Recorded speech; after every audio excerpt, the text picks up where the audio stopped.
భారతదేశంలో ఒక పెద్ద విపత్తు.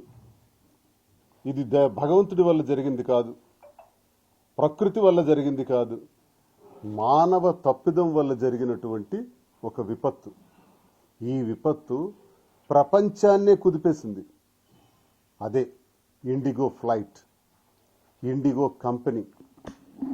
ఈరోజు ఇండిగో కంపెనీ తాలూకా తీరు చూస్తే అసలు భారతదేశంలో ఎటువంటి పరిస్థితులు ఈరోజు మనం ఎదుర్కోబోతున్నాం అన్నది అర్థమవుతుంది. Monopoly and డ్యూయోపొలి. మొనోపొలి అంటే గుత్తాధిపత్యం, ఒకే వ్యక్తికి పూర్తి స్వేచ్ఛనిచ్చేసి అతనికే పూర్తి అధికారాలు ఇచ్చేయటం. డ్యూయోపొలి ఒకరి తర్వాత మరొక వ్యక్తికి ఇవ్వటం. అలా చూసుకుంటే విమానయాన శాఖ భారతదేశానికి మరో దౌర్భాగ్యమైన పరిస్థితి ఏంటంటే, కేంద్రంలో విమానయాన శాఖ ఎందుకుందో నాకు తెలియదు. అసలు ఏవియేషన్ శాఖ, దానికి ఒక మినిస్టర్ కూడా ఎందుకు పెట్టారో కూడా నాకు తెలియదు. ఎందుకంటే మన విమానాలు నడపట్లేదు. విమానాలు సొంతంగా ప్రభుత్వానికి ఒక్కటి కూడా లేదు, కానీ ఏవియేషన్ శాఖ మాత్రం ఉంది. ఇదో పెద్ద విచిత్రం. సరే, ఏవియేషన్ శాఖలో మరి సివిల్ ఏవియేషన్ శాఖలో నడుస్తున్నటువంటి విమానాల పరిస్థితి ఒక్కసారి ఆలోచిస్తే 1990 నాటికల్లా మన భారతదేశంలో 14 కోట్ల మంది విమానంలో ప్రయాణాలు చేసేవారంట. ఈ రోజుకి సుమారు 40 కోట్లకు ఎదిగింది. అంటే ఒకప్పుడు విమానంలో ప్రయాణం చేయడం అంటే లగ్జరీ ట్రిప్స్ కింద వెళ్ళేవాళ్ళు. ఈరోజు సామాన్యుడు కూడా వెళ్తున్నాడు, అవసరమైపోయింది. లగ్జరీ నుంచి విమాన ప్రయాణం అన్నది అవసరంగా మారింది.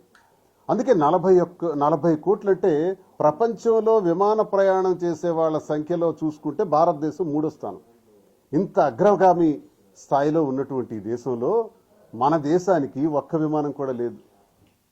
మన దేశ చరిత్ర ఒకసారి ఆలోచించుకుంటే కింగ్ఫిషర్ కానీ, లేకపోతే డెక్కన్ ఎయిర్లైన్స్ కానీ. డెక్కన్ ఎయిర్లైన్స్ ఒక మంచి స్టోరీ, అది సినిమా కూడా తీశారు. సామాన్యుడు కూడా ఫ్లైట్లో వెళ్ళాలి, 2000 రూపాయల టికెట్కి హైదరాబాద్ వెళ్ళాలి, ఒక 3500 పెట్టుకుంటే ఢిల్లీ వెళ్ళాలి అని డెక్కన్ ఎయిర్వేస్ వాళ్ళు మొట్టమొదటిసారిగా ఆలోచించి సామాన్యుడిని విమానంలో ఎక్కించిన చరిత్ర డెక్కన్ ఎయిర్వేస్. కానీ ఈరోజు డెక్కన్ ఎయిర్వేస్ ఉందా? లేదు. మరి స్పైస్ జెట్, మరి ట్రూ స్పైస్, రామ్ చరణ్, ఇవన్నీ కూడా ఆగిపోయినాయి.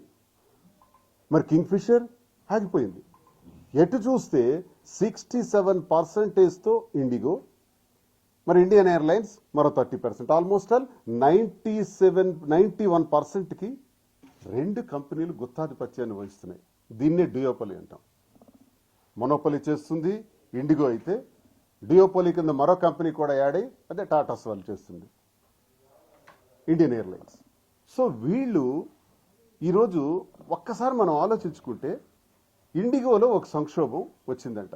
ఏంటి? ఇండిగోకే కాదు, విమానయాన శాఖకు సంబంధించిన ప్రతి వ్యక్తికి సంబంధించినటువంటి విషయం ఇది. సాధారణంగా పైలట్ అండ్ ఫ్లైట్ క్రూ ఉంటారు. వీళ్ళు విపరీతమైన ఒత్తిడి ఉంది పని చేయటంలో.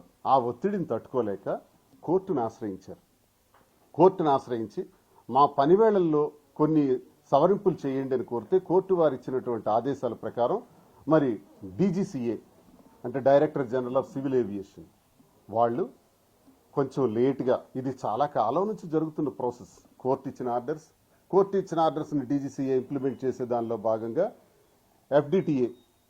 ఎఫ్డిటిఎల్ని ఇవ్వటం జరిగింది.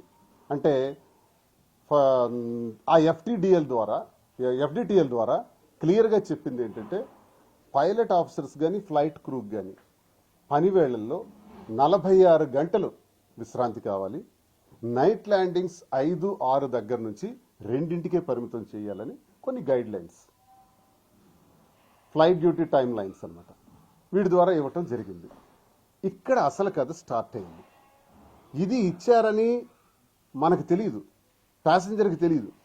ఇది ఎవరికి సంబంధించిన ఇష్యూ? ఇది ఇక్కడ నేను ప్రశ్నించబోయేది అదే, డీజీసీఏకి సంబంధించినటువంటి ఇష్యూ, మరి సివిల్ ఏవియేషన్ మినిస్టర్కి సంబంధించినటువంటి ఇష్యూ, ఆ విమానాలు నడుపుతున్నటువంటి కంపెనీలకు సంబంధించినటువంటి ఇష్యూ. కానీ ప్రజలకు సంబంధించింది కాదు కదా. మరి కోటాను కోట్ల మంది ప్రజలు టిక్కెట్లు తీసుకుని ప్రయాణం చేయటానికి సిద్ధపడి ఎయిర్పోర్ట్కి వెళ్తే సడన్గా ఒక వార్త వచ్చింది.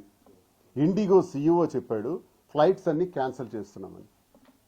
అయితే ఇండిగో సీఈఓ చెప్తే భయపడాల్సిన అవసరం ఏముంది? ఎందుకు భయపడాలంటే ఒక్క ఇండిగో కంపెనీకే 2200 పైచిలకు ఫ్లైట్స్ ఉన్నాయి. వాళ్ళు సుమారు 1800 పైచిలకు ఫ్లైట్స్ని అర్ధనాంతరంగా నిలుపుదల చేశారు.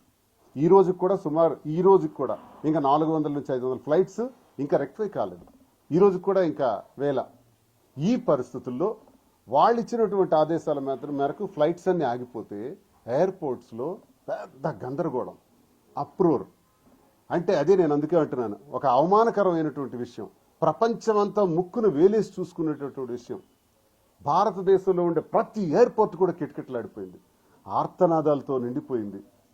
ఒకవైపు తండ్రి డెడ్ బాడీ ఉంది, తండ్రిని చూడటానికి వెళ్లాల్సిన కొడుకు, తల్లి అనారోగ్యంతో ఆసుపత్రిలో ఉంది, చూడటానికి వెళ్ళవలసినటువంటి కూతురు, పెళ్లి నిశ్చయమైంది, నిశ్చితార్థం కోసం వెళ్తున్నటువంటి పెళ్లి కొడుకు పెళ్లి కూతురు.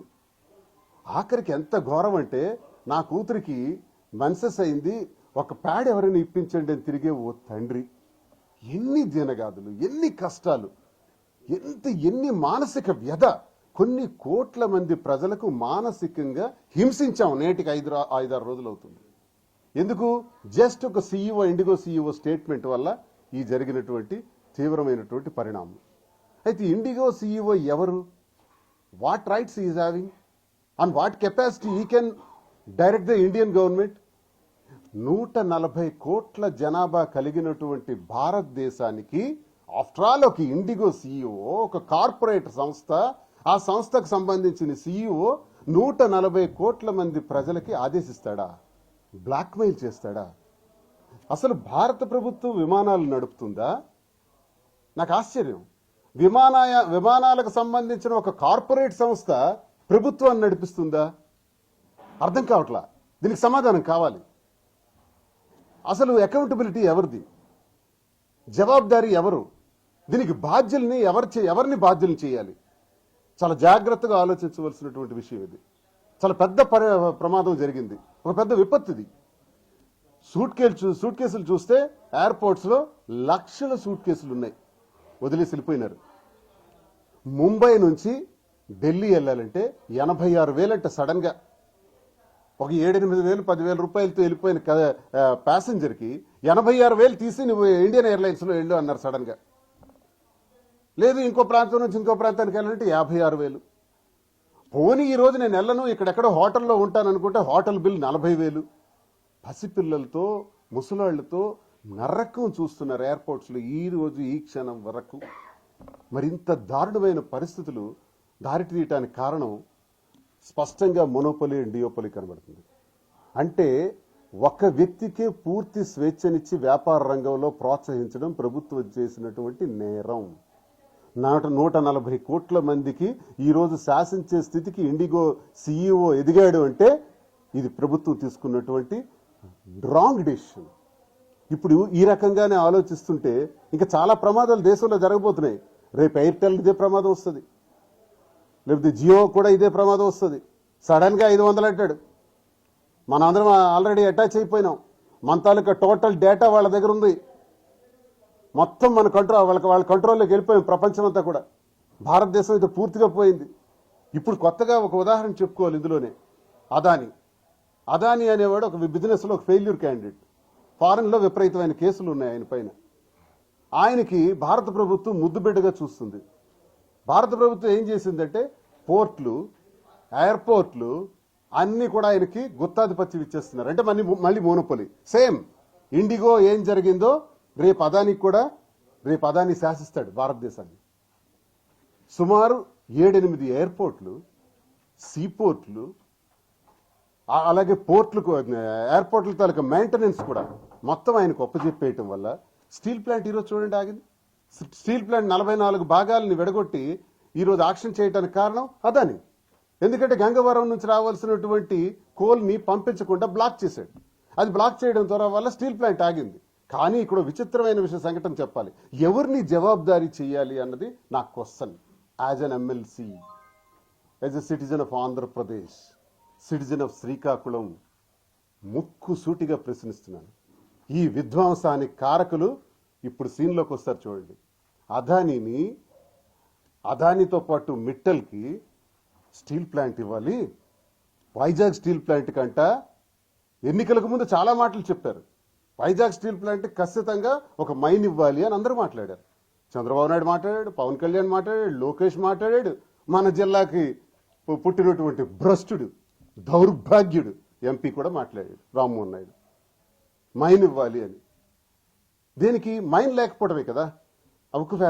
ఉక్కు కర్మాగారం మూసేయాల్సి వస్తుంది, పరిస్థితికి వస్తుంది, ఆక్షన్కి ఇచ్చేయాల్సి, ప్రైవేటైజేషన్ చేయాల్సి వస్తుంది. కానీ ఇదే ఎంపీ మిట్టల్కి, విశాఖ స్టీల్ ప్లాంట్కి 80 కిలోమీటర్ల దూరంలో ఒక స్టీల్ ప్లాంట్ నిర్మాణం మిట్టల్ చేస్తారు. మిట్టల్కి అర్జెంటుగా కొన్ని వేల కోట్లు లోన్స్ ఇప్పించండి, ఆయనకి అన్ని పర్మిషన్స్ ఇప్పించండి, సబ్సిడీలు ఇప్పించండి, 15 సంవత్సరాల పాటు కరెంటు బిల్లు కట్టకుండా అవకాశాలు ఇవ్వండి, మిట్టల్ చే నిర్మాణం చేయబోతున్నటువంటి స్టీల్ ప్లాంట్కి పూర్తి ప్రోత్సాహకాలు ఇవ్వండి, ఆయనకు మైన్ ఇవ్వండి. అలాగే అదానికి ఆ స్టీల్ ప్లాంట్ కూడా ఇచ్చేసేయండి, వైజాగ్లో కూడా చాలా ప్రాంతాలన్నీ కూడా ఆయనకి ఇచ్చేసేయండి. వైజాగ్ కూడా స్లోలీ అదాని ఆక్యుపై చేయబోతున్నాడు, మిట్టల్ ఆక్యుపై చేయబోతున్నాడు. ఈ పేర్లు ఎప్పుడైనా విన్నామా? మన వైజాగ్లో ఉండేది వెనకబడిన కులాల వాళ్ళం, మహా అయితే యాదవులు లేక మత్స్యకారులు బ్రతికేటటువంటి వైజాగ్ సస్యశ్యామలమైన ప్రాంతం. ఈ ఉత్తరాంధ్రలో వెనుకబడిన కులాలన్నీ తొక్కబడి ఆఖరికి అగ్రవర్ణాలు చెందిన వాళ్ళు ఈరోజు ఆక్యుపై చేయటమే కాకుండా పెద్ద పెద్ద కార్పొరేట్ సంస్థలు విశాఖపట్నం లాంటి పట్టణానికి వచ్చి విశాఖపట్నాన్ని కాదు, ఆంధ్రప్రదేశ్ ఆఖరికి ఇండియాని కూడా ఆక్యుపై చేసేసి ఒక్క మాటతో ఇండిగో CEO శాసించేటట్టు రేపు ఎదగబోతున్నారు అనడానికి రేపు పెద్ద వినాశనం చూడబోతున్నాం మనం. 6 సీపోర్ట్లు 6 ఎయిర్పోర్ట్లు ఇంకొక 6గురికి ఇవ్వచ్చు కదా, మొత్తం 12 మందికి ఇవ్వచ్చు కదా. అలా కాదు, మొత్తం అదానికే కట్టబెట్టాలి. ఇది జరుగుతున్నటువంటి నాటకం. ఈ నాటకంలో ఒక చిన్న ఎపిసోడ్ మనం చూసాం. ఇండిగో సంస్థ చేసినటువంటి ఒక నిర్ణయం, ఆ నిర్ణయంలో చాలా నష్టపోయినాం, అవమానం పాలైంది. నాకైతే ఆంధ్రుడిగా, తెలుగువాడిగా, ఈ శ్రీకాకుళం జిల్లా వాసిగా నేను ఎంపీగా పోటీ చేసి నా మీద ఒక 3,100 తేడాతో గెలిచాడు 2019లో రామ్మోహన్ నాయుడు. ఇప్పటికి 15 సంవత్సరాలు జిల్లాలో వెలగబెడుతున్నాడు. నాకు తెలిసి రామ్మోహన్ నాయుడు ఏ గ్రామం కూడా విజిట్ చేశాడని నా కళ్ళారా నేను చూడలా. ఒక డ్రెస్ నలిగిందని నేను చూడలా, జుట్టు నలిగిందని చూడలా, ఎండకి ఎండి వానకు తడిచి కష్టపడి తిరిగాడని నేను ఎప్పుడు చూడలా. ఏ గ్రామానికైనా పోయి పరామర్శించాడని నేను చూడలా. పెళ్లిళ్ళు, సెల్ఫీలు, నవ్వులు, పళ్ళు ఇకిలించటాలు. ఏమంటే పార్లమెంట్లో బ్రహ్మాండంగా మాట్లాడి నీ కన్నా 10th క్లాస్ కుర్రోడు కూడా మాట్లాడతాడు అవకాశం ఇస్తే. అంతటి మేధావులు ఉన్నారు, దేశ రాజకీయాల గురించి, ప్రపంచ రాజకీయాల గురించి మాట్లాడగలిగే మేధావులు ఉన్నారు. నువ్వేం గొప్ప కాదు, అదృష్టం కలిసి వచ్చి నువ్వు ఎంపీ అయినావు. ఎంపీ అయిన నువ్వు ప్రజల బాధ్యతలు విస్మరించావు. ఇది శ్రీకాకుళం చరిత్ర. శ్రీకాకుళంలో రామ్మోహన్ నాయుడుకు ఉన్నటువంటి విలువలు. ఒకరోజు కూడా ప్రజల పక్షాన్ని నిలబడినటువంటి వ్యక్తి, ప్రజల పక్షాన్ని మాట్లాడినటువంటి వ్యక్తి, కరోనా సమయంలో ఒక్క గృహాన్ని కూడా సందర్శించినటువంటి వ్యక్తి ఈరోజు కూటమి ప్రభుత్వంలో భాగంగా సివిల్ ఏవియేషన్ మినిస్టర్ అయినాడు. మినిస్టర్ అయిన తర్వాత ఒక పెద్ద ఎన్ని అఘాయిత్యాలు, ఎన్ని ప్రమాదాలు జరిగినాయంటే, ఇండియన్ ఎయిర్లైన్స్కి చెందింది అహ్మదాబాద్లో 241 మంది అనుకుంటాను బ్లాస్టింగ్ జస్ట్ 3 సెకండ్స్లో మరణిస్తూ ఒక్కడే మిగిలేరు. ఈయన వెళ్తాడు, వెళ్ళి బ్లాస్ట్ అయినటువంటి ఆ ఫ్లైట్ దగ్గర రీల్స్ తీసుకుంటాడు. రీల్స్ తీసి రీల్స్ ప్రచారం చేస్తాడు ఎంపీ. ఈయన డ్రెస్ నలగదు, చెమట కూడా పట్టదు, రీల్స్ మాత్రం బాగా వస్తాయి. యాక్సిడెంట్ అయిన ఫ్లైట్ దగ్గర, బర్న్ అయిపోయిన ఫ్లైట్ దగ్గర. దాని గురించి ఈ రోజు వరకు డిస్కషన్ లేదు పార్లమెంట్లో. ఈ రోజు వరకు వాస్తవాలు రివీల్ చేయలేదు.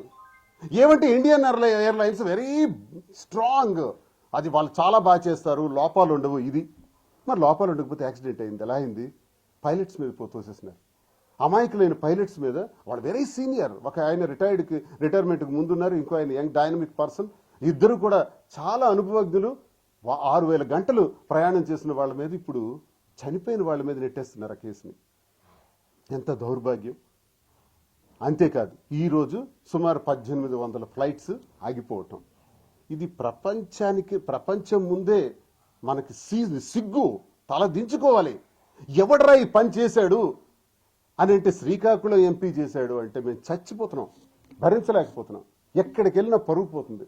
ఒక బెంగళూరులో, హైదరాబాద్లో, ఏ ప్రాంతాల్లో మాట్లాడినా మీ ఓడంట కదా, అవి మీ జిల్లా ఓడంట కదా, మీ జిల్లా ఓడ ఎంపీ అఘాయిత్యం చేశాడు, దేశాన్ని నాశనం చేసి పడేశాడు, సర్వనాశనం చేస్తాడని తిడుతున్నారు, అవమానపడుతున్నారు, అవమానిస్తున్నారు. Entire responsibility is held with Rammohan Naidu. నేనైతే అదే చెప్తా. కేంద్ర ప్రభుత్వం గుత్తాధిపత్యం ఇచ్చి మోనోపాలీ, డియోపాలీ ద్వారా కొంతమంది వ్యక్తులకే ప్రోత్సహించడం కేంద్ర ప్రభుత్వం తప్పైతే, ఒక సివిల్ ఏవియేషన్ మినిస్టర్గా నీవు రివ్యూ చేయవా? ఎస్, ఫ్లైట్స్ 1800 ఫ్లైట్లు ఆగాల్సి వచ్చింది. ఎందుకు వచ్చింది? డీజీసీఏ ఒక టైం లైన్ ఇచ్చింది. ఆ టైం లైన్లో భాగంగా పైలట్ ఆఫీసర్స్కి చాలా ఇబ్బంది ఉంది. నిజమే, తప్పే ఉంది. డీజీసీఏ ఇచ్చినటువంటి ఆర్డర్ని మళ్ళీ వెనక్కి తీసేస్తారా? మళ్ళీ అమెండ్మెంట్ చేసేస్తారా? రీఅమెండ్మెంట్ అంటే మీ ఆర్డర్కి మీకే విలువ లేదా? నీ మినిస్ట్రీలోనయ్యా, నీ మినిస్ట్రీలోనే నీ ద్వారా వచ్చినటువంటి ఆర్డర్ అది నువ్వు వెనక్కి తీసుకున్నావు. ఏ ఆర్డర్ వెనక్కి తీసుకున్నావు? 140 కోట్ల మంది ప్రజల యొక్క ఆత్మాభిమానాన్ని చంపేశావు, పరువు తీసేసి వెనక్కి తీసుకున్నావు. తీసి నిన్న పార్లమెంట్లో మాట్లాడతాడు. ఆ కంపెనీ మధ్య ఉన్న ఇంటర్నల్ రోస్టింగ్ అంట, క్రూ రోస్టింగ్, మనకు సంబంధం లేదంట. అది పార్లమెంట్లో చెప్తున్నాడు. ఎవడో చప్పట్లు కొట్టేస్తున్నాడు. ఏంటో మీకు అర్థమైంది? ఏమర్థమైంది? అది ఇంటర్నల్ రోస్టింగ్ సంబంధం లేదా? సివిల్ ఏవియేషన్ మినిస్టర్కి సంబంధం లేదా? ఇప్పుడు సాధారణంగా డిసెంబర్ నెల వస్తుందంటే యాత్రికులు పెరుగుతారు. నార్త్ ఇండియాకి వెళ్ళే ఫ్లైట్స్ అన్నిటికి కూడా హెవీ ప్రాబ్లం వస్తుంది. ఏంటంటే ఫాగ్ ఎక్కువ ఉంటుంది. ఫాగ్తో ల్యాండింగ్ ప్రాబ్లమ్స్ వస్తాయి. ఒక్కోసారి ఫ్లయింగ్ స్పేస్లోనే 2-3 గంటలు చేయాల్సి వస్తుంది స్కైలోనే ల్యాండింగ్ కోసం. అంత ఇబ్బందుల వల్ల టైమింగ్స్ మిస్ అవుతాయి. దానికి కనెక్టింగ్ ఫ్లైట్స్ తాలూకు టైమింగ్స్ కూడా మిస్ అవుతాయి. ఇంత పెద్ద సమస్యలు ఉంటాయి ఈ నవంబర్, డిసెంబర్, జనవరి వరకు. ఇలాంటి సమయంలో మీరు వింటర్లో ఎలాగ ఫ్లైట్స్ నడిపిస్తాం, ఎన్ని ఫ్లైట్స్ నడిపిస్తాం అని ఒక ప్లాన్ ఇచ్చారే డీజీసీఏకి. ఇండిగో వాళ్ళు ఇచ్చారు కదా. ఇండిగో వాళ్ళు ఇచ్చిన ప్లాన్ ఎలా ఇచ్చారు? మీకు పైలట్ ఆఫీసర్స్ లేకుండా ఇచ్చారా? క్రూ లేకుండా ఇచ్చారా? అయినా ఇండిగో కంపెనీ 8,500 కోట్ల లాభాల్లో ఉంది. 8,500 కోట్ల లాభాల్లో ఉన్న ఇండిగో కంపెనీ మరో 150 మందో 200 మందో పైలట్ ఆఫీసర్స్ వేసుకోలేదా? 2 సంవత్సరాల నుంచి జరుగుతున్న డిస్కషన్లో కొత్త వాళ్ళని అపాయింట్ చేసుకోలేరు. 500 పైచీలకు ఇప్పటికీ స్టాఫ్ డెఫిసిట్ ఉంది. ఈ స్టాఫ్ డెఫిసిట్తో 8,500 కోట్ల లాభాల్లో భాగంగా ₹1 కూడా లాభార్జనకు నష్టం రాకుండా ఈ ఫ్లైట్స్ నడిపేస్తారంట. మరి టైం లిమిటేషన్స్ పెట్టుకోరంట. డీజీసీఏ చెప్పిన ఆర్డర్స్ అనవసరం అంట. హైకోర్టు ఇచ్చిన ఆర్డర్స్ అనవసరం అంట. పైలట్ ఆఫీసర్స్, ఫ్లైట్ క్రూ తాలూకా సమస్య కూడా వీళ్ళకి అనవసరం అంట. ఏం జరిగిపోయినా పర్వాలేదు, వీళ్ళకి లాభాలు రావాలి, దానికి ప్రభుత్వం మద్దతు, దానికి సివిల్ ఏవియేషన్ మినిస్టర్ మద్దతు. ఇందులో ఏం జరుగుతుందంటే, ఈ ఇండిగో కంపెనీ ఏదైతే మొనోపొలీ చేస్తుందో, ఏదైతే డియోపొలీ చేస్తున్నారో, ఈ 2 కంపెనీలకు, ప్రభుత్వానికి, ఈ 2 కంపెనీలకు కేంద్ర మంత్రి రామ్మోహన్ నాయుడుకు ఆర్థిక ఒప్పందాలు ఉన్నాయి. నేను ఒక ఢిల్లీలో ఒక ఉన్నత స్థాయి వ్యక్తితో నేను మాట్లాడాను. ఆయన ఎవడండి ప్రశ్నిస్తాడు? ఆయన ఎందుకు మమ్మల్ని ఆపుతాడు? మా టైం లైన్స్ బ్రేక్ చేయమని డీజీసీఏ ద్వారా మినిస్టర్ ఎలా అడుగుతాడు? 7.5 కోట్లు ఇస్తున్నాం నెలకి. We are paying 7.5 crores to Mr. Rammohan Naidu. ఈ ప్రశ్నే ఒక సీనియర్ జర్నలిస్ట్, ఇండియాలో ఫేమస్ జర్నలిస్ట్ ఆర్నాబ్ గోస్వామి కడిగి వదిలేశాడు. ఆర్నాబ్ గోస్వామి అడుగుతున్నది ఏంటి? నా సహచరుడే ఒక ఎమ్మెల్సీ ఉన్నాడులే, దీపక్ రెడ్డి, లోకేష్ గారు వార్ రూమ్లో మాట్లాడుతున్నారంటే, లోకేష్కి ఈ ఏవియేషన్కి, సెంట్రల్ ఏవియేషన్కి సంబంధం ఏంటి? On what respect he will discuss about that is subject? Good question. 2, మరి రామ్మోహన్ నాయుడు ఎక్కడున్నాడు? ఇంతవరకు జరిగిన విపత్తులో ఒక్క ఎయిర్పోర్ట్కి వెళ్ళాడా? ఒక్క ఎయిర్పోర్ట్లో ఒక్క ప్యాసింజర్ నేను కలిసారా? ఆ డబ్బులు వెంటనే రిటర్న్ చేయడానికి ఏర్పాట్లు చేశారా? ఇష్టానుసారంగా ధరలు నిర్ణయించి, ఇతర ఎయిర్లైన్స్ అన్ని కూడా ధరలు నిర్ణయించి 80,000, 60,000 అంటుంటే నువ్వు నెట్ఫ్లిక్స్ చూసుకుంటున్నావంట గోస్వామి అన్నారు. Rammohan Reddy, minister Rammohan Reddy enjoying with Netflix. Tennis ఆడుతున్నాడంట. కాక మొబైల్ చూసుకుంటున్నాడంట, ఎంజాయ్ చేస్తున్నాడు. ఇది మన మినిస్టర్ తాలూకా తతంగం. ఎందుకు తెలుసా అడగడు? మన నెలకు 7.5 కోట్లు వెళ్తుంది. ఎందుకు అడుగుతాడు? ఎవరు వెళ్ళకపోతే మనకి సింపుల్గా అంటాడు, ఇండిగోలో వాళ్ళకి ఇంటర్నల్గా ఉన్నటువంటి ఇష్యూస్, సరే ఇంటర్నల్గా ఉన్న ఇష్యూస్ కదా, మన భారతదేశంలో ఉన్న కోట్ల మందికి ఎఫెక్ట్ అయింది కదా, మరి మాట్లాడవా? మరి వింటర్ సీజన్లో ఇవ్వబోయే టైమింగ్స్ అన్నిటి గురించి మాట్లాడవా? మరి డీజీసీఏ ఇచ్చినటువంటి టైం లైన్స్ గురించి ఆ ఇండిగో యాజమాన్యానికి డీజీసీఏ కూర్చోబెట్టి మాట్లాడవా? అది నీ బాధ్యత కదా. అందుకే you are the responsible person. నీవే దీనికి జవాబుదారివి మిస్టర్ రామ్మోహన్ నాయుడు అని నేను అడుగుతున్నా. ఈ జిల్లావాసిగా నీ మీద పోటీ చేసి జస్ట్ మార్జిన్తో ఓడిపోయాను, లేకపోతే నీకు ఈ అడ్రస్లు ఉండవు ఈరోజు. ఈ స్టేజ్ నీకు ఉండదా? Bad luck. లేకపోతే ఎక్కడుండేవాడు నువ్వు? ఇంత వినాశనం జరుగుండేది కాదు, ఇంత అన్యాయం ఈ జిల్లా ప్రజలకు జరుగుండేది, ఈ దేశ ప్రజలకు జరుగుండేది కాదు, ఈ జిల్లాకు అవమానమే వచ్చి ఉండేది కాదు. మేము రాజకీయాలు చేస్తున్నాం. ఈరోజు అపోజిషన్లో ఇంత గట్టిగా మాట్లాడుతున్నాను. ₹1 లంచం అవినీతి ఎప్పుడైనా నా జీవితంలో చేస్తే you have great chance. Mister Rammohan Naidu, నీకే ఛాన్స్ ఉంది నన్ను అటాక్ చేయడానికి. దమ్ముందా? నిజాయితీ పరుడుకున్నటువంటి వాయిస్ ఇది. నీకు అది లేదే. భయం, డబ్బు సంపాదన. ఈ మినిస్టర్ ఎలా తగలాడితే సెంట్రల్ మినిస్టర్, ఇక స్టేట్ మినిస్టర్ ఉన్నాడు, ఈయనదంతా ఒక భాగోతం.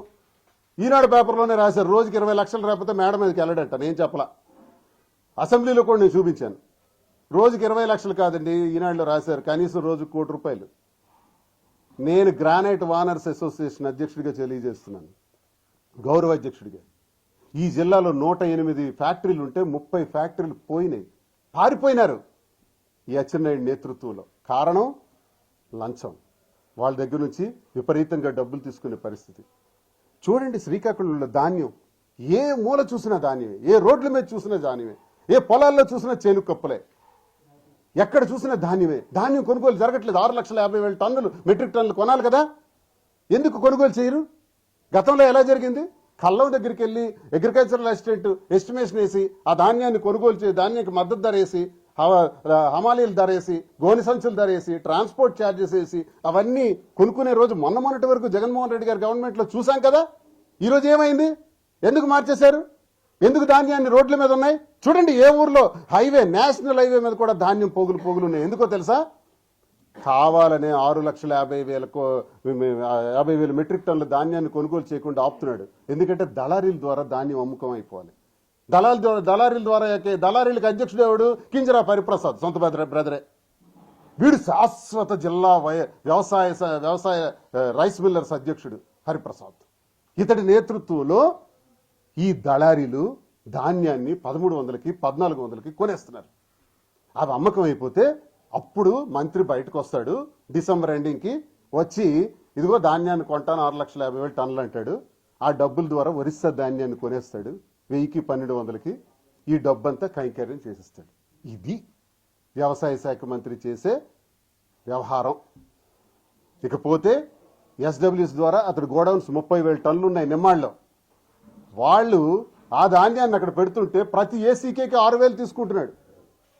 అంతేకాదు, మరో విషయాన్ని కూడా తెలియజేయాలి. రైస్ మిల్లర్స్ మిల్లింగ్ కోసం, ట్రాన్స్పోర్ట్ కోసం 80 కోట్లు ప్రభుత్వం శాంక్షన్ చేసింది. అందులో 10% అచ్చెన్నాయుడికి ఇవ్వాలంట. అంటే 8 కోట్లు ఇవ్వాలి. మొత్తం 150 కోట్లు వెళ్తుంది బిల్స్ ఇంచుమించు. మన జిల్లాలో 265 రైస్ మిల్స్ ఉన్నాయి. దాని వాల్యూ ఇంచుమించు 150 కోట్ల పైచిలకే. అందులో 10% అంటే 15 crores. ఇప్పుడు 80 crore రిలీజ్ అయింది కాబట్టి 8 కోట్లు ఖాతాలోకి వెళ్ళిపోయింది. తెలుసా ఇది జిల్లా ప్రజలకి, రైతులకు తెలుసా? మీడియా ద్వారా ఇవన్నీ కూడా పటాపంచలు చేయడానికి ఈరోజు వచ్చాను ఇక్కడికి. ఒకవైపు నేను చంద్రబాబు నాయుడు చెప్పాను, అయ్యా చంద్రబాబు నాయుడు గారు, లోకేష్ గారు, మా జిల్లా భౌగోళిక పరిస్థితుల్లో శ్రీకాకుళం జిల్లాలో ఉన్న సామాజిక వర్గాలన్నీ చూసుకుంటే, ఆ సామాజిక వర్గాలన్నీ లెక్కేసుకుంటే 8వ 9వ స్థానంలో ఉన్న సామాజిక వర్గానికి మీరు కేంద్ర మంత్రి, రాష్ట్ర మంత్రి పెడితే అన్లిమిటెడ్ పవర్ ఒకే ఇంటికి మీరు ఇచ్చారు. అన్లిమిటెడ్ పవర్ ఇచ్చారు కాబట్టి వాళ్ళు బరి తెగించి ఇంత దుర్మార్గంగా ప్రవర్తించి భారతదేశ చరిత్రలోనే ప్రపంచ చరిత్రలోనే కని విని ఎరుగని రీతిలో 1800 ఫ్లైట్స్ ఆగిపోవడానికి కారకుడు ఒకడైతే రైతులు నడ్డి విరగొట్టి మోసం చేసేటటువంటి వ్యక్తి మరొకడయ్యాడు. అన్లిమిటెడ్ పవర్స్ మేమేం చేస్తాం? మీరు ఇచ్చారు, వాళ్ళకి యోగ్యత లేదు, అవకాశం లేదు, అయినా మీరు కల్పించారు. ఇది తప్పు అని నేను అన్నాను. అది వికేంద్రీకరణ చేయండి. ఇంకే సామాజిక వర్గాలు లేవా? కాళింగ సామాజిక వర్గం 1వ స్థానంలో ఉంటే 2వ స్థానంలో కాపు, యాదవాస్, రెడ్డిస్, ఎస్సీస్, ఇలా పోతే 8-9 స్థానంలో ఉన్నది ఆ సామాజిక వర్గం. ఆ సామాజిక వర్గానికి 2 మంత్రులు. కాపులకు మాత్రం ఇవ్వరు, కాళింగులకు మాత్రం ఇవ్వరు. పోని ప్రశ్నిస్తాడా జిల్లాలో అంటే ఎవడు ప్రశ్నించడు. వైసీపీ ప్రధాన ప్రతిపక్షం జిల్లాలో. అసలు నా దృష్టిలో నాకు వైసీపీ సస్పెండ్ చేశారు. ఎస్, నా పర్సనల్ విషయం మీద సస్పెండ్ చేశారు. ఇది 2 రాష్ట్రాల్లో ప్రతి ఒక్కడికి తెలుసు. నేను తప్పు చేయలేదు, అవినీతి చేయలేదు, భూదందాలు చేయలేదు, అధికార దుర్వినియోగం చేయలేదు. ఉంటే ఇప్పుడు గుడ్ ఛాన్స్ అధికార పార్టీకి. చేయలేదు. ఇంత దర్జాగా వచ్చి మాట్లాడుతున్నాను. నన్ను ఏదో పర్సనల్ కారణం పెట్టి సస్పెండ్ చేశారు. ఎవరు? ధర్మాన ప్రసాద్ అండ్ కృష్ణదాస్. వీళ్ళు చచ్చారా? వీళ్ళు గాడిదలు కాస్తున్నారా? దేశం మొత్తం దుమ్మెత్తిపోస్తుంది కదా రామ్మోహన్ నాయుడు వ్యవహారం మీద. రామ్మోహన్ నాయుడు రాజీనామా చేయాలంటున్నారు కదా. 3 రాజీనామా చేయమని దేశం డిమాండ్ చేస్తుంది.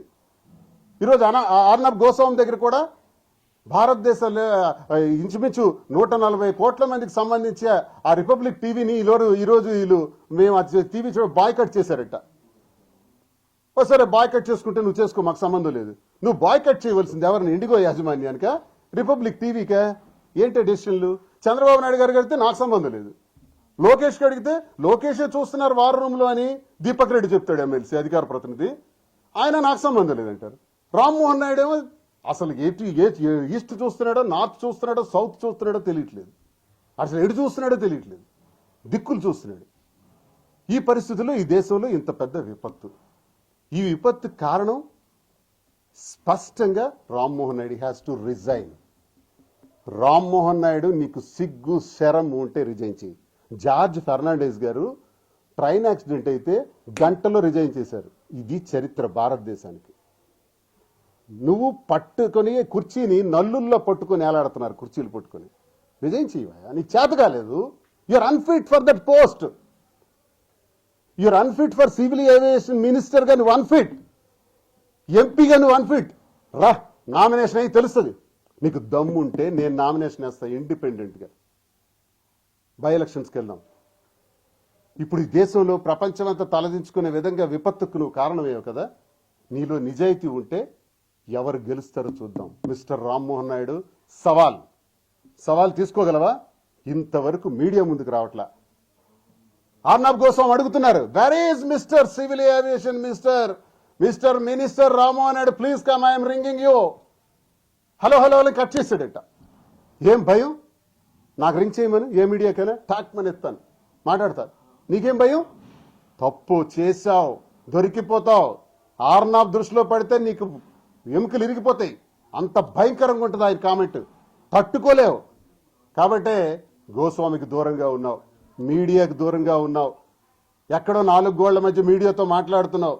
ఏ ఎయిర్పోర్ట్కి రాలేదు, సారీ చెప్పలేదు. వాళ్ళేదో చెప్తున్నారు ఇండిగా కంపెనీ వాళ్ళు, మేము వెరీ సారీ ఫర్ ఇన్కన్వీనియన్స్. సారీతో పోతుందా? కోట్లాది మంది తాలూకు ఆర్తనాదులు సారీతో పోతాయా?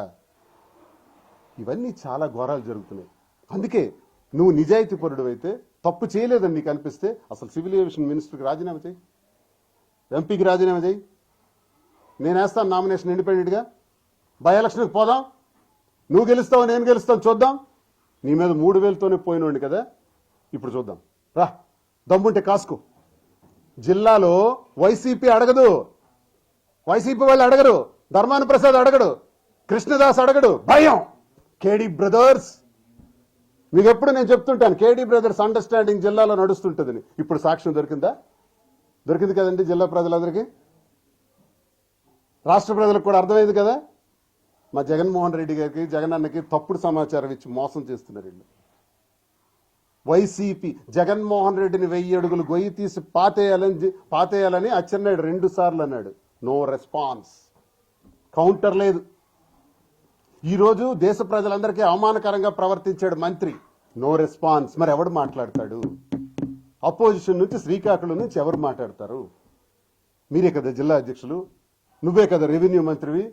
ఏం మాట్లాడరు? ప్రొటెక్ట్ చేస్తారు. కేడీ బ్రదర్స్ కదా, ప్రొటెక్ట్ చేస్తారు. తాట తీసేస్తాం జాగ్రత్త.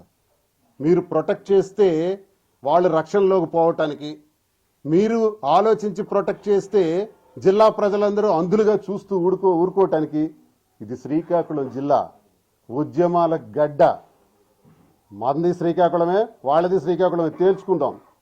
భవిష్యత్తు ఉంది, ఎక్కువ రోజులు లేదు, 2 సంవత్సరాలు అయిపోతుంది, ఇంక 3 ఏళ్లే ఉంది. గట్టిగా 2 ఇయర్స్ లో వార్ ఫీల్డ్ లోకి ఎంటర్ అవుతాం. చూద్దాం కేడీ బ్రదర్స్ సంగతి ఏంటో చూపెడతాం. కేడీ బ్రదర్స్ అండర్స్టాండింగ్ పాలిటిక్స్ ఏంటో పూస గుచ్చినట్టు ప్రజలకు వివరిస్తాను. వీడియోలతో సహా వివరిస్తాను, ఎవిడెన్సెస్తో సహా వివరిస్తాను. ఇప్పుడు ఒక ఎవిడెన్స్ సందర్భం వచ్చింది కాబట్టి ఎవిడెన్స్ చూపించాను. దమ్ముంటే ధర్మాన ప్రసాద్ కౌంటర్ ఇవ్వమనండి, 24 hours టైం ఇస్తాను. ఇవ్వడు. కృష్ణదాస్కి ఇవ్వమనండి, ఇవ్వడు. ఇది వీళ్ళ అండర్స్టాండింగ్స్. నేను ఇస్తున్నా, నేను ఇండిపెండెంట్, స్వతంత్రుడిగా ఈరోజు మాట్లాడుతున్నా, స్వతంత్రుడిగా గట్టిగా కౌంటర్ ఇస్తున్నా. రాజీనామా చేయి, 3 రాజీనామా చేయమని నేను దేశంలో డిమాండ్ చేస్తున్నాను. యాజ్ అన్ ఎమ్మెల్సీ నేను ఒక మెంబర్గా. సిఇఓ రాజీనామా చేయాలి, డీజీసీఏ డైరెక్టర్ రాజీనామా చేయాలి, రామ్మోహన్ నాయుడు రాజీనామా చేయాలి. వెంటనే ఇండిగో మీద యాక్షన్ తీసుకోవాలి. ఏదో ఒక నోటీస్ ఇస్తే నోటీస్ కాలు సారీ ఫర్ ద ఇన్కన్వీనియన్స్ అని సమాధానం ఇచ్చారు. Is it the response? ఇదే వాళ్ళు ఇవ్వాల్సినటువంటి సమాధానం? ఇదే మనం ఇవ్వాల్సినటువంటి కోట్ల మంది ప్రజలకు బాధ్యత వహిస్తున్నటువంటి ప్రభుత్వాలు? ఆఫ్టర్ ఆల్ ఒక కార్పొరేట్ సంస్థకి యాక్షన్ తీసుకోలేరా? మనోభావాలు మానసిక వ్యధకు గురి చేస్తే దానికి ఎంత శిక్షణ ఇవ్వచ్చు? మానసిక వ్యధకు గురి చేసిన రామ్మోహన్ నాయుడు రాజీనామా చేయాలి నేను కోరుతున్నా. లేదంటే ప్రజలే మీకు తుక్కు కింద కొడతారు. తీవ్ర పరిణామాలు ప్రజల ద్వారానే ఎదుర్కొంటారని తెలియజేస్తున్నాను. రామ్మోహన్ నాయుడు ఏమైనా స్కూల్ పిల్లోడు అనుకుంటున్నారా? Is the minister for aviation. Minister for ఏవియేషన్లో నేను అడుగుతున్న సూటి ప్రశ్నలు, ఏదైతే ఇండిగో వాళ్ళు టైం లైన్ ఇచ్చారో రానున్న వింటర్ సీజన్కి సంబంధించి, ఆ సమయంలో ఈ ఫ్లైట్ క్రూ గురించి కానీ పైలట్ ఆఫీసర్స్ గురించి కానీ డిస్కస్ చేయాల్సిన బాధ్యత నీకు లేదా? సడన్ గా ఒకవేళ ఇండిగో సీఈఓ ఆపేస్తే ఎందుకు ఆపారు? పనులు పునరుద్ధరించే మీరు ఫ్లైట్స్ మళ్ళీ వెళ్ళండి, పొజిషన్లో పెట్టండి. ఎలాగైతే ఇప్పుడు నోటీస్ వెనక్కి తీసుకున్నారో దాన్ని వెంటనే యాక్టివేట్ చేయలేరా? ఇష్టానుసారంగా ధరలు పెట్టి కస్టమర్స్ని, ప్యాసింజర్స్ని ఇబ్బంది పెడతారా? ఈ రోజు వరకు పరామర్శించకుండా ఉంటారా? ఈ రోజు వరకు కనీసం వాళ్ళకి కట్టినటువంటి డబ్బులు, వాళ్ళ ఫేర్స్ వాళ్ళకి తిరిగి ఇవ్వరా? ఇవన్నీ ఎవరికి నేను ప్రశ్నించాలి? నేను సపోర్ట్ చేయాలా జిల్లా వాసిగా? సిగ్గుతో చస్తుంటే దేశ ప్రజల ముందు తలెత్తుకోలేకపోతున్నాం శ్రీకాకుళం వాళ్ళు. నేనెందుకు సపోర్ట్ చేస్తాను? అతన్ని ఎందుకు బలిపశం చేసినట్టు అవుతుంది నాకు అర్థం కాలేదు. ఎందుకు బలిపశం అవుతాడు? మోసం చేశాడు, మోసగాడు అవుతాడు. 140 కోట్ల మంది ప్రజల ఆత్మాభిమానాన్ని ఈరోజు తుంగలో తొక్కాడు. మోసగాడు, cheater, inability fellow. Is not suitable for minister. Is unfit for aviation minister or MP also.